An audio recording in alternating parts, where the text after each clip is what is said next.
Hello, and welcome to the Tea Leaves podcast, where we bring Asia to you through conversations with the people whose lives and work are shaping the Indo-Pacific region.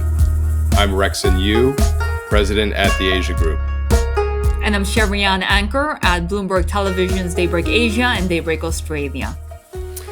Today, we're pleased to be joined by Admiral Phil Davidson, who served as the 25th commander of the U.S. Indo-Pacific Command, based in Hawaii, from 2018 to 2020. Before leading Indo-Pacom, Admiral Davidson held U.S. Navy leadership roles in North America, Europe, and Africa. A graduate of the U.S. Naval Academy and Naval War College, Admiral Davidson served in multiple policy, strategy, and operations roles. This included service as senior military advisor to the Special Representative for Afghanistan and Pakistan at the State Department, Deputy Director for Strategy and Policy in the Joint Staff, and as the Navy's military aide to the Vice President of the United States. Thank you very much for joining us today. Thank you. It's my pleasure. It's good to see you both. Admiral Davidson, let's jump in. Lots of headlines in the last few days about Asia, and in particular, Taiwan, which I know featured prominently in your thinking, in your strategic focus, contingency planning when you led Indo-Pacom. President Biden made a striking statement while he was in Asia regarding his commitment that the United States would come to the defense of Taiwan if it were attacked by China.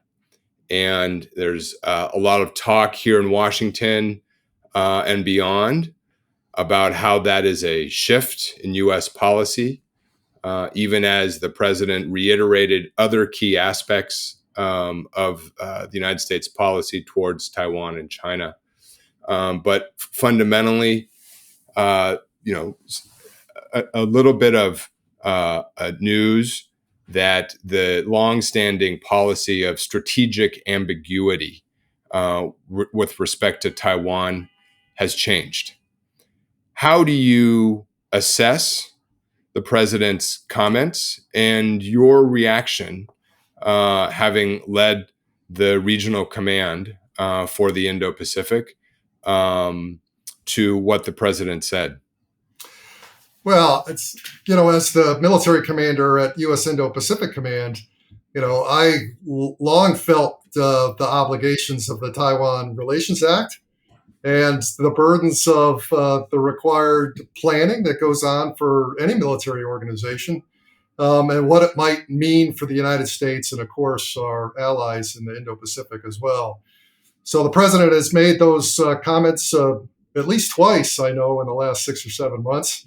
I think he feels that commitment as well. But it's up to the president and his team to clarify what its intent was. He's actually had to clarify himself about 4 times, even calling Taiwan independent, right, since he took office? Well, that's his prerogative. He's the president of the United States. So what do you make of his comments this time around? Do they have deeper significance, especially given that the White House later clarified that it would be sort of the type of help that perhaps Ukraine is getting from the United States? Well, we've had a long tradition of foreign military sales to Taiwan. We've been encouraging them on what those articles should be, for example. We at U.S. Indo-Pacific Command have long provided oversight, training support, and understanding to their capstone exercise, military exercise every year. These are important elements of what I think is outlined in the Taiwan Defense Act and, serves our obligation when we talk about those commitments in the region. So Sherry just touched on, I think, a really important debate that is also being discussed extensively here in the news among experts within the government, in Congress. And that is that there are lessons and implications to be learned from Russia's invasion of Ukraine. I'm personally quite cautious on what clear or unambiguous lessons can be learned here. But I would like, Admiral, to hear your perspective on whether there are lessons from the ongoing conflict in Ukraine that we should import for Taiwan into Asia. Yeah, I think there are a couple of near-term lessons, particularly when it comes to deterrence and the type of aid that we provided Ukraine over the last 10 years or so, and whether it was sufficient in deterrent. It's, I think still to be known whether the West meant to deter Putin, whether Putin was just not deterrable. And I think we're a long way from knowing that the aid that we're delivering now to Ukraine, what that outcome will mean for Ukraine itself. But we do know this already. Ukraine is in ruins, right? 3.5 million refugees have been cast across Eastern Europe and the Caucasus. And we've got thousands, tragically, dishearteningly dead. And we've got the disruption of the global economy. We have, the outright attack on another sovereign state.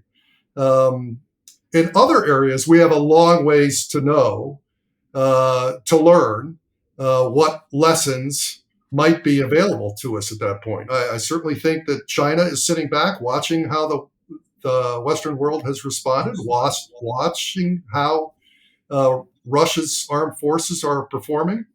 I think there are lessons also to be learned on as I mentioned before, what Taiwan's needs might actually be in order to prevent either a coercive outcome when it comes to the People's Republic of China or a direct conflict itself. Can I follow up, Admiral, because I think you're getting at the heart of one of the debates here.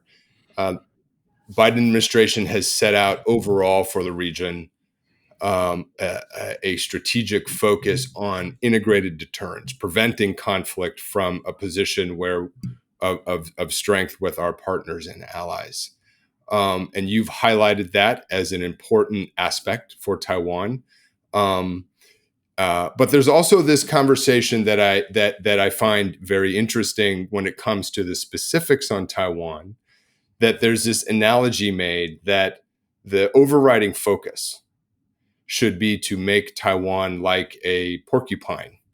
And based on the premise that the scenario to focus on is an all-out amphibious invasion. And that has shaped the current U.S. approach to defense priorities for Taiwan. I feel that there is incongruence here, but I'd love for your reaction in how you think about the question of deterrence, the stated policy of integrated deterrence, and how to approach strengthening Taiwan's military power vis-a-vis China. Well, I think we have several commitments at play here. First is to prevent a coercive outcome. That means absolutely deterring any kind of conflict or military adventurism that would involve the panoply of ways in which China could cause or try to inspire a way to get Taiwan to submit. The general erosion of Taiwan's conventional day-to-day deterrent capability, fighter aircraft and ships that can respond to air defense identification zones, incursions, aircraft that would have to respond there to that, the long-term maintenance needs to help those aircraft maintain their readiness status and things like that. These all speak to, you have to be able to deter with conventional capability as well. I think the porcupine theory is actually a subset of what we need to do when we talk about deterring to deny or prevent, and being able to actually impose cost once an invasion begins. And again, there's a lot of focus on invasion and amphibious assault in the public rhetoric. China has a wide array of capabilities at their command in space, in cyber, with really profound rocket forces and air forces and things like that. It's not all about an amphibious invasion. So I think we should be looking at a much wider portfolio when it comes to the kind of capabilities and capacities that Taiwan needs in order to deter. How much of a common understanding is there between Taiwan and the White House on what type of deterrence they actually need to build? Well, I think this discussion goes wider than the White House. I mean, there's been a lot of commentary, all across Washington, both in and out of government, of the type of needs that Taiwan has and what we should be shaping it to. But again, I think we should be looking at a much wider portfolio capability to make sure that Taiwan has the capability in a day-to-day way that prevents China from both coercive and direct conflict with Taiwan. Boosting that, wouldn't that also anger Beijing? Well, I mean, that's all part of the calculus, right? That Washington is going through, I think, on a very frequent basis. I hear you, Admiral, in your comments juxtaposing kind of these essential elements of military power that, are critical for the foreseeable future in all of the scenarios up to and including an all-out conflict. But I hear you juxtaposing those requirements against the other sort of notion that gets talked about conceptually a lot here in the United States around the need for asymmetric capabilities. Yeah.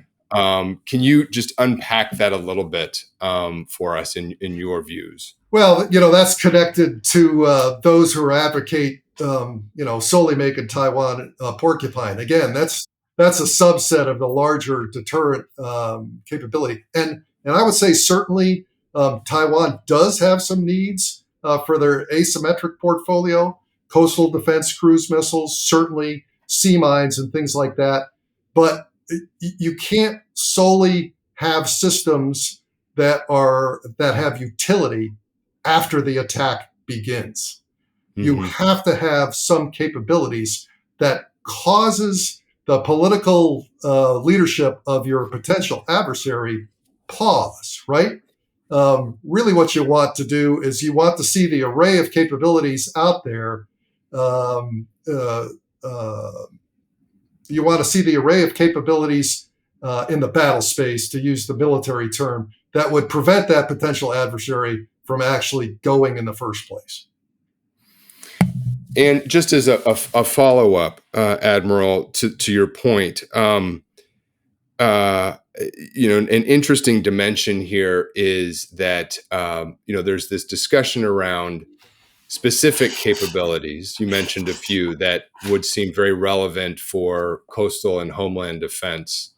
But then there's also the question, if you look at modern high-end capable militaries, and perhaps set aside the United States for a second, but let's take Japan, which may well be, a country in the fight or certainly relevant here, that there are enabling capabilities for countries to project power, for countries to track, monitor, detect, and have early warning.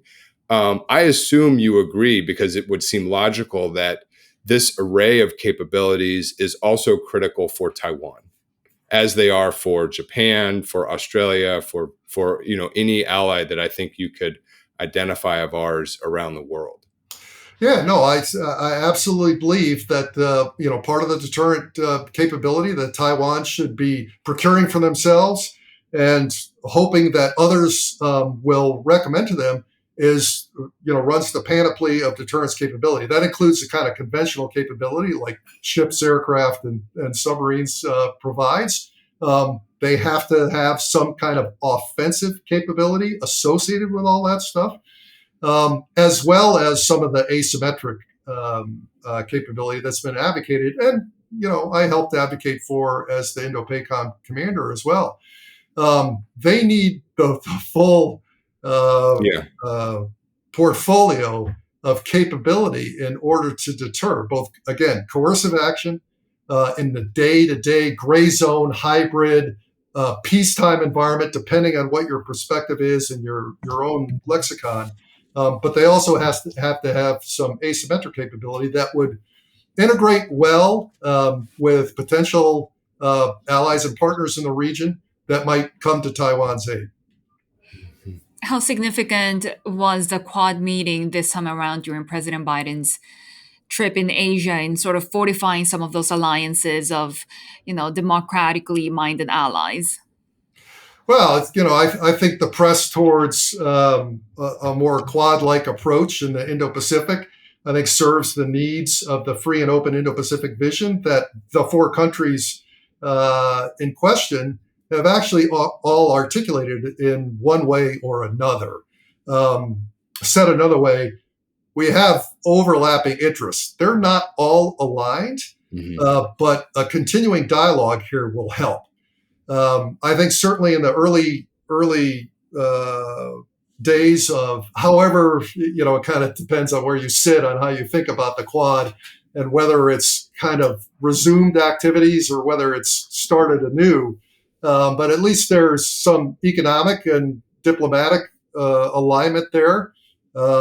I would like to see deeper integration in a Quad-like fashion in a security in the security realm, I should say. But I think we're a long way from actually having all four of those orbits align in a way in which we're working in a consolidated fashion together. But who doesn't want this diamond of democracies, right?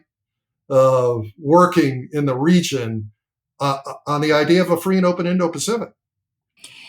They came up with ways to cooperate on the Indo-Pacific Partnership for Maritime Domain Awareness. Could you explain this to us for our listeners? What would this entail and how significant it is? Well, it's certainly to advance the understanding of what's happening in the maritime domain, right? What is actually happening on the surface of the sea and on the sea, and what it might mean to other nations beyond the Quad and the region. And it gives you insight to everything from, illicit fishing, illicit trafficking, whether it's narcotics or human trafficking, all the way up to, what kind of warships, Coast Guard vessels, organized militia are operating at sea. For many of the nations in the Pacific, having that understanding of what's happening in their EEZ, particularly when it comes to IUU fishing in the region, I think is really important for them to have. And it's something that other Pacific Island nations are asking not only the United States, but certainly Australia and Japan for. They're asking for some assistance there. And India, has a strong presence in the South Pacific. When I say presence, I mean actually cultural ties in the South Pacific as well, and would be able to bring, I think, some sophisticated understanding there and assistance. Admiral, when you were commander, what was your experience interacting with Chinese officials, military or civilian? We hosted the Indo-Pacific Chiefs of Defense Conference every year. We would do it, alternating years in the United States or in one of our allied and partner countries. We always invited PRC Chief of Defense, the PRC Chief of Defense. They never sent the PRC Chief of Defense. They always sent a senior military official. That was typically the time in which I engaged with those senior officials. The Shangri-La Dialogue was another opportunity. That's right around the corner for all the Indo-Pacific nations. Very important security dialogue that happens on an annual basis in Singapore. So I met with them quite frequently. And frankly, at the Chiefs of Defense Conference, they had the opportunity to interact with all the other Indo-Pacific Chads in the region. As a follow-up, Admiral, what is your assessment of China's longer-term strategic objectives vis-a-vis the United States and in the region? I appreciate that. I think the general public doesn't always consider the very long view of the People's Republic of China. They've articulated pretty well over the last couple of years their 100-year trajectory. And as they point towards 2049, they've made clear that their long-term designs is to displace the international order and replace it with one with what they call Chinese characteristics, but which I more I believe accurately describe as the party's characteristics. Now, and one needs to only look at the strategic signs that have rolled out, particularly in the last 10 years or so, right? You have the staggering growth in its armed forces. As just one example, at the turn of this century, there were just a few dozen ships in the Chinese Navy. Now they're pushing 400. They have staggering growth in long-range air forces, in their strategic rocket forces, their cyber forces, their space forces. They're doing much more sophisticated exercises and operations in the Western Pacific, even sending ships around the globe, around Africa, certainly off the coast of Hawaii during my tenure and things like that. You have the militarization of artificial features in the South China Sea. You have the co-bomber flights of Russia and Chinese aircraft just during the president's visit to Japan in the last several days. You have the implementation of the national security law in Hong Kong. You have the conflict along the line of actual control with India. You have the enslavement of the Uyghurs in Xinjiang province. It goes on and on and on. And one need only to look at what that closed and authoritarian regime led by Chairman Xi is doing in China, and not to be concerned about the idea of a free and open Indo-Pacific. And this is why I think the United States engagement in the region, this is why I think that the development of organizations like the Quad, this is why I believe our deep bilateral alliances in the Western Pacific, led by our U.S.-Japan alliance, is so important to the security of the United States, and I would submit to our prosperity in the future as well. If we don't engage economically, if we don't engage diplomatically, if we don't have the kind of military capability that we need in the region to help deliver on a free and open Indo-Pacific, then the People's Republic of China will dictate the terms to the other nations in the region. And I think that would be to the detriment of U.S. prosperity and security during the course of the next several decades. It's such a powerful statement, Admiral, of the sort of some of the realities here that I think underline some of the day-to-day developments that we can easily overlook. You emphasized, among other things, the role that our alliances play, the role that other core partners play. We focused a lot today on Taiwan and China in the conversation with Sherry and me. I hope to have you on again soon to unpack more the outlook on the alliance side of the house, and not just up in Northeast Asia with Japan and Korea, but with Australia, with our historical allies in Southeast Asia, the strategic partnership in India, all of which fell under your purview. So a lot more to cover. Love to have you back on for a follow-on conversation. But thanks so much for joining us today, Admiral. We really appreciate it. Oh, thank you very much, Rex, and I appreciated the opportunity. Thanks to Sherry as well. And thank you to our listeners. Please be sure to rate and follow us on Apple Podcasts, Spotify, or wherever you get your podcasts. You can also access the full video of our conversation on the Asia Group's YouTube channel. We'll see you next time on Tea Leaves.